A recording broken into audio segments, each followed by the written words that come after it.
पिछली वीडियो में हम लोगों ने प्लानिंग कमीशन की डिटेल्स को समझा और साथ ही साथ उन रीजंस को भी समझा जिनकी वजह से प्लानिंग कमीशन को नीति आयोग से रिप्लेस कर दिया गया। और आज की इस वीडियो में हम लोग बात करने वाले हैं national institution for transforming India की, यानी नीति आयोग की।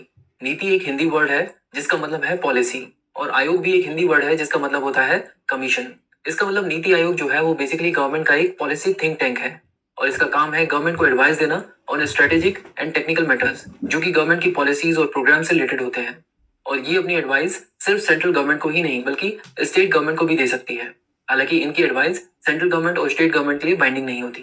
बट अब तक के डिस्कशन में कुछ भी ऐसा नया नहीं दिख रहा है जिसे हम ये कह सकें कि प्लानिंग कमीशन से ये बॉडी कुछ ज्यादा डिफरेंट है।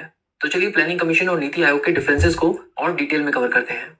हमने पिछली वीडियो में देखा था कि प्लानिंग कमीशन का काम है देश की इकोनॉमिक और सोशल डेवलपमेंट से रिलेटेड प्लानिंग करना, और इस प्लान से रिलेटेड रिकमेंडेशन ये गवर्नमेंट को देते हैं। इसके अलावा इन रिकमेंडेशंस के बेस पर गवर्नमेंट पॉलिसीज बनाती है जो कि सभी स्टेट गवर्नमेंट्स को इंप्लीमेंट करनी होती है। और प्लानिंग कमीशन लगातार in policy implementation related progress को चेक करती है और समय समय पर स्टेट गवर्नमेंट को डायरेक्शंस देती रहती है ताकि गवर्नमेंट की पॉलिसीज सक्सेसफुली इंप्लीमेंट हो सके। तो ये तो बात होगी प्लानिंग कमीशन की। अब देखते हैं कि नीति आयोग किस तरह ये फंक्शन डिफरेंटली करती है। तो जैसा कि हमने कहा कि नीति आयोग भी देश की इकोनॉमिक और सोशल डेवलपमेंट रिलेटेड प्लानिंग करती है, बट डिफरेंस ये है कि नीति आयोग में सभी स्टेट्स का एक वाइडर रिप्रेजेंटेशन होता है। इसका मतलब ये कि देश की इकोनॉमिक और सोशल डेवलपमेंट की प्लानिंग में सभी स्टेट्स की भागीदारी होती है।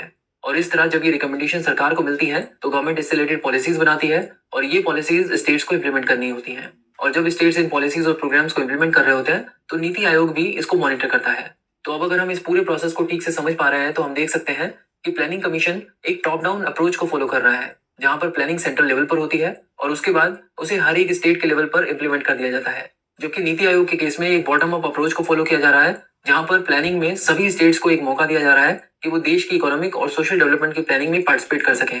और इस तरह की एक बॉटम अप अप्रोच आज के भारत के लिए बहुत ज्यादा नेसेसरी है, क्योंकि हम देख सकते हैं कि इंडिया एक डाइवर्स कंट्री है जहां पर कई सारे स्टेट्स हैं और हर एक स्टेट की अपनी इकोनॉमिक और सोशल डेवलपमेंट नीड्स हैं जो कि दूसरे स्टेट से अलग है। इसीलिए पॉलिसी मेकिंग में इनके पार्टिसिपेशन की बहुत ज्यादा जरूरत है।